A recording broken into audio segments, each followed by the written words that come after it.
Major ডালিম বলছি। অদ্য সকাল হতে খন্দকার মুশতাক আহমদের বলিষ্ঠ নেতৃত্বে সামরিক বাহিনী ক্ষমতা দখল করিয়াছে। শেখ মুজিব ও তার খুনি দুর্নীতিবাজ সরকারকে উৎখাত করা হইয়াছে। এখন হতে সারা দেশে সামরিক আইন জারি করা হলো। আপনারা সবাই আমাদের সাথে সহযোগিতা করুন। আপনারা নিশ্চিন্ত থাকুন, কোনো অসুবিধা আপনাদের হইবে না। বাংলাদেশ জিন্দাবাদ। 1975-এর 15ই আগস্ট ইথারে ভাইসা আসা এই বজ্র নির্ঘোষ শুনছিল দেশবাসী। প্রবল প্রতাপশালী শেখ মুজিবের শাসনের অবসান হয়েছে, সারা দেশে কারফিউ জারি হয়েছে। কিন্তু কি অবাক ব্যাপার, কারফিউ ভেঙে দলে দলে উৎফুল্ল জনতা নেমে আসছে রাস্তায়। চারিদিকে মুক্তির আনন্দ, এক বর্বর স্বৈরাচারের পতন হয়েছে। তারপর সন্ধ্যাবেলা খন্দকার মোস্তাকের পাশে কোমরে রিভলভার গুজে যেই অফিসার শপথ নেওয়াতে যাচ্ছেন তিনিই ছিলেন মেজর ডালিম। মেজর ডালিম রাতারাতি হয়ে উঠছিলেন নায়ক, সাহসের প্রতিমূর্তি। তারপরে 75-এর সব বীরকে পাঠানো হলো নির্বাসনে। সে আর এক আলাপ আর একদিন করব। এরপর তিনি শুধু নামই ছিলেন ইতিহাসে। ওনার সাথে আমার প্রথম যোগাযোগ হয় 2019-এ প্যারিসে আসার পরে। ওনার সাথে চ্যাটিং হতো। ওনার একটা ফেবু আইডি ছিল ফ্যালকন আইজ নামে। নানা বিষয় আলাপ হইতো, ব্যাপক পড়াশোনায় ভদ্রলোকের। আমার সাথে ফোনে বা ভিডিওতে কখনো কথা হয়নি, তবে আমার ঘনিষ্ঠ সার্কেলের অনেকের সাথেই নিয়মিত কথা হইতো। আমি কথা বলতে চাইছিলাম, উত্তরে বলছিলেন বলবো সময় হইলেই। আমার স্বাধীনতা উত্তর বাংলাদেশ বইটা প্রকাশিত হইলে পড়তে চাইছিলেন, আমি পাঠাইছিলাম সুইডেনে ওনার এক শিষ্যের কাছে। উনি বই পাইয়া বই হাতে ছবি পাঠাইছিলেন, এটা নিশ্চিত করতে যে ওনার কাছে পৌঁছাইছে। আমি আমার সার্কেলে ওনারে বড় ভাই বলে ডাকতাম। জিজ্ঞেস করতাম, বড় ভাই কেমন আছেন, কি বলেন। কোনো রাজনৈতিক পরিস্থিতিতে জানতে চাইতাম বড় ভাইয়ের রিডিং কি। একটা সময় খেয়াল করলাম উনি ভুলে যাইতেছেন জিনিসপত্র, ডাক্তারি ভাষায় যাকে বলে কগনিটিভ ডিজিজ। তখন থেকে ওনাকে বলতে শুরু করলাম বুড়া। তো জিগাইতাম বুড়াটার খবর কি। যাই হোক, উনি নাকি বলছেন যে ওনার বয়স 75 বছর, আসলে ওনার বয়স 78 বছর। ওনার জন্ম 1946 সালে উইকিপিডিয়ার তথ্য অনুসারে। 64 সালে বিমান বাহিনীতে যোগ দেন ঠিক 18 বছর বয়সে। বুড়া বয়সে 3 বছর কম হয়ে বলছে আর কি, আমার অনুমান ভুলে বলছে। এপিসোডের স্ক্রিপ্ট লিখতে লিখতে ওনার ছবিটা খুঁজতেছিলাম, যে ছবিটা দেখাইলাম আমার বই হাতে, ছবিটা পাইতেছিলাম না। তো সুইডেনের বাইরে ফোন দিলাম, তো উনিও খুঁজতেছেন। এর মধ্যে বুড়া ফোন দিছে ওই সুইডেনের বাইরে। তো উনি যখন জানলেন যে আমি লাইনে আছি, উনি স্পিকারে দিলেন, আমি শুনতেছি। উনি বলতেছেন, আমাদের দুইজনকে স্পিকারে দিলেন। উনি জিজ্ঞেস করলেন পিনাকি কি দেখছে আমার লাইভ। আমি বললাম হ দেখছি বড় ভাই। তো সুইডেনের বড় ভাই ওনারা বলতেছেন, আপনি পিনাকির বই হাতে একটা ছবি তুলছিলেন না, আছে ওইটা। আমি শুনতেছি। তো বুড়া বলতেছে, পিনাকি বই লিখছে নাকি, কই আমি তো দেখি নাই। তো রিসেন্ট মেমোরি নাই হয়ে যাইতেছে, আর্লি সাইন অফ আলঝেইমার্স। যাই হোক, বুড়া আমাদের মাঝে আরো অনেকদিন বাইচা থাকেন। ওনার লাইভ এপিসোড করছে ইলিয়াস। এইটাই সম্ভবত বাংলাদেশের মানুষের সর্বোচ্চ দেখা লাইভ। ইউটিউবে একসঙ্গে সর্বাধিক সংখ্যক দর্শকের লাইভ স্ট্রিমের রেকর্ডটা 8 মিলিয়ন। তবে এইটা বাংলা ইউটিউবের সর্বোচ্চ, এটা নিঃসন্দেহ। এবং আমার মনে হয় এই রেকর্ড আর কেউ কখনো ভাঙতে পারবে না। এইবার আসেন এপিসোডের প্রসঙ্গে। বাম, আওয়ামী লীগ আর প্রগতিশীল বিএনপির পুচ্ছে আগুন লাগিয়েছে একই সাথে। যাই হোক, আমি সবগুলা আগুন নিয়ে আজকে কথা বলবো না, কয়েকটা আগুন নিয়ে কথা বলি। প্রথম অভিযোগ কি, মেজর ডালিম নাকি খুনি। আসলে কি মেজর ডালিম খুনি? আসলে না খুঁজে দেখি। বিপ্লবী এবং সৈনিকদের খুনি বলা যায় না, কারণ তাদের কর্মকাণ্ড এবং উদ্দেশ্য সাধারণ অপরাধীর সাথে তুলনা করা যায় না। আদালত যখন প্রাণ নেয় সেটাকে খুন বলা যায়? একজন সৈনিক যখন দেশের শত্রুকে হত্যা করে সেটাকে অপরাধমূলক কাজ? একজন নারী যখন তার ধর্ষককে হত্যা করে ফেলে ধর্ষণের সময়, সেটাকে অপরাধ না? সেটা না। কেন না? এর কয়েকটা কারণ আছে, বুঝে দেখি। 1 নম্বর কারণ, নৈতিক পার্থক্য, মোরাল জাস্টিফিকেশন। বিপ্লবীরা সাধারণত বিদ্যমান শাসন ব্যবস্থার অন্যায় বা নিপীড়নের বিরুদ্ধে সংগ্রাম করে। তাদের কর্মকাণ্ড একটা বৃহত্তর সামাজিক এবং রাজনৈতিক পরিবর্তনের উদ্দেশ্যে পরিচালিত হয়, বৃহত্তর স্বার্থে। নৈতিক দৃষ্টিকোণ থেকে এটা ন্যায় যুদ্ধ, জাস্ট ওয়ার, এই ধারণার সাথে সম্পর্কিত। সৈনিকেরাও একটা প্রতিষ্ঠিত রাষ্ট্র বা আদর্শ রক্ষার জন্য কর্তব্য পালন করেন। 2 নাম্বার, উদ্দেশ্যের মাহাত্ম্য, এটাকে ইংরেজিতে বলে এন্ডস ভার্সেস মিনস। বিপ্লবী বা সৈনিকদের কর্মকাণ্ডের উদ্দেশ্য ব্যক্তিগত স্বার্থ না, বরং এটা বৃহত্তর সমাজ জাতির জন্য।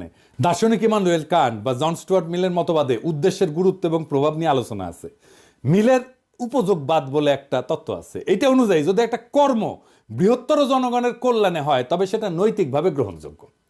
3 নাম্বার, সমাজের দৃষ্টিভঙ্গি বা পারসেপশন বাই সোসাইটি। সমাজ সাধারণত সৈনিকদের রক্ষক এবং বিপ্লবীদের ন্যায়ের প্রতীক হিসাবে দেখে।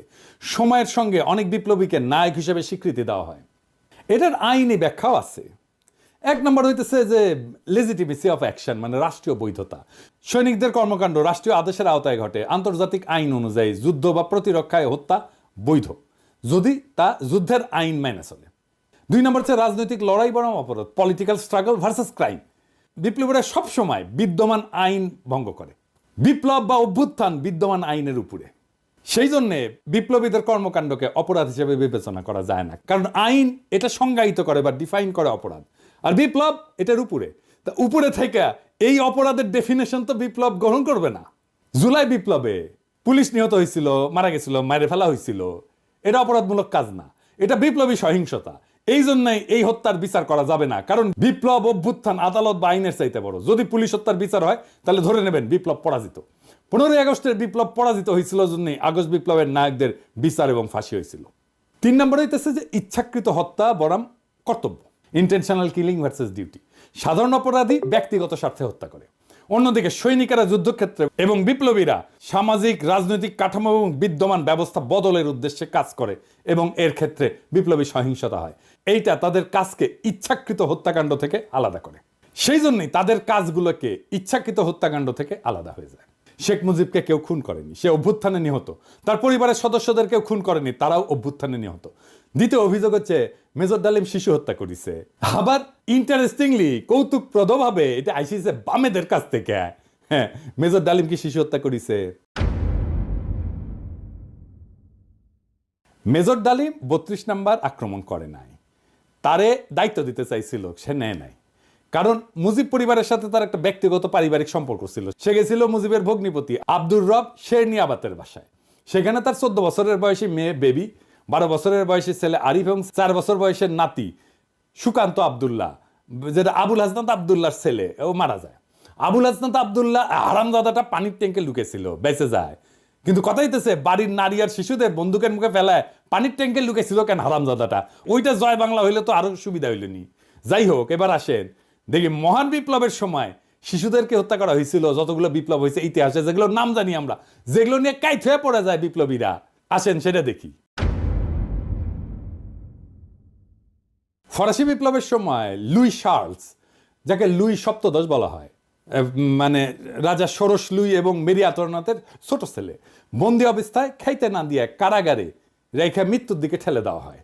যখন তার মৃতদেহ বের করা হচ্ছিল তার শরীরে কোনো মাংস ছিল না, কঙ্কালের উপরে চামড়া। বিপ্লবীরা হত্যা করবে না, কারণ তাদের পবিত্রতা নষ্ট হবে, কিন্তু খাইতে না দিয়া দিনের পর দিন কষ্ট দিয়া মেরে ফেলা যাবে। তো ফরাসি বিপ্লব নিয়ে আধিখ্যাত তো করে সবাই, আবার রুশ বিপ্লব নিয়ে তো বামেরা কাইট হয়ে পড়ে যায় না? যে বামেরা কবে তাদেরকে কইবেন এটা, যে রাশিয়ার জার দ্বিতীয় নিকোলাস এবং তার পরিবারের সদস্যদের বন্দি করে কমিউনিস্টরা। জার কিন্তু তখন ক্ষমতায় না, জারের ক্ষমতা অনেক আগেই চলে গেছে। কমিউনিস্টরা কিন্তু জারের কাছ থেকে ক্ষমতা নেয়নি। কমিউনিস্টরা কেরেনস্কি সরকারকে উৎখাত করে ক্ষমতা নিয়েছে, মানে লেনিন। ক্ষমতা নেওয়ার পরে 18 সালে 17 জুলাই একসাথে হত্যা করে এই জারের পরিবারকে, তার স্ত্রী আলেকজান্দ্রা এবং তাদের 5 সন্তান, অলগা, তাতিয়ানা, মারিয়া, আনাস্তাসিয়া এবং অ্যালেক্সি। লেনিন মনে করছিল জারের পরিবার যদি বাইসে থাকে তাহলে তারা রাজতন্ত্র পুনরুদ্ধারের জন্য কাজ করতে পারে। এই জন্য পুরা পরিবারকে হত্যা করার সিদ্ধান্ত নেওয়া হয়। পরিবারের সকল সদস্যদেরকে কমিউনিস্ট বিপ্লবীরা গুলি করে হত্যা করে, পরে তাদের মৃতদেহ অ্যাসিড দিয়ে বিকৃত করে মাটিতে পুঁতে ফেলা হয়। এর মধ্যে আনাস্তাসিয়া নিকোলায়েভনার এর বয়স ছিল 17 বছর, আর অ্যালেক্সি নিকোলায়েভিচের বয়স ছিল মাত্র 13 বছর। দুই ক্ষেত্রেই প্ল্যান করে মারা হয়েছে অনেক পরে। 15 আগস্টে শিশুরা মারা গেছে কোল্যাটারাল ড্যামেজে, প্ল্যান করা হয়নি যে শিশুদের মারা হবে। এখন আমরা যদি বলি মেজর ডালিমেরা তো শিখেছে ফরাসি আর রুশ বিপ্লব থেকে, উত্তর আছে আগে বামেরা লেনিনের বিচার করুক, ফ্রেঞ্চ রেভলিউশনের বিপ্লবীদের বিচার করুক, জবাব আনুক, আমরা তারপরে জবাব দেব। এখন অনেকের মনে প্রশ্ন এসছে যে মেজর ডালিম কি তাহলে দেশে ফিরবেন বা ফিরতে পারবেন? আমাকে সুইডেনের ভাই, বড় ভাই, যিনি মেজর ডালিমের শিষ্য, উনি বলছেন ওনারা তো দেশে আনা দরকার, উনি অবশ্যই দেশে আসবেন। আমরা নতুন সংবিধান লিখলে 15 আগস্টকে বিপ্লবী অভ্যুত্থানের মর্যাদা দেব। আগের রায় বিচার সবকিছু ইনভ্যালিড হয়ে যাবে। তিনি তখনই বীরের বেশে দেশে ফিরবেন। 24-এর বিপ্লব যারা নির্মাণ করছে তাদের অনেকেরই আইডল ছিলেন মেজর ডালিম, অন্তত আমার তো ছিলেনই। ওনার নাম আমরা আকাশে লিখে রাখবো, ঈসা খান তিতুমির, হাজী শরীয়তুল্লাহর সাথে। বাংলাদেশে যতবার জালেম আসবে ততবার মেজর ডালিমেরা জন্মাবে। কখনো তাদের নাম হবে আবু সাইদ, কখনো তাদের নাম হবে মীর মুগ্ধ, কখনো তাদের নাম হবে ওয়াসিম, আনাস। আমরা এক একটা তারার নাম দেব এই বীরদের নামে। 24-এর বিপ্লব একটা প্রকৃত বিপ্লব হয়ে উঠবে যদি আমরা নতুন সংবিধান লিখে মেজর ডালিমকে দেশে ফিরে আনতে পারি। সেই দিন হবে বিপ্লবের প্রকৃত বিজয়। ইনকিলাব জিন্দাবাদ।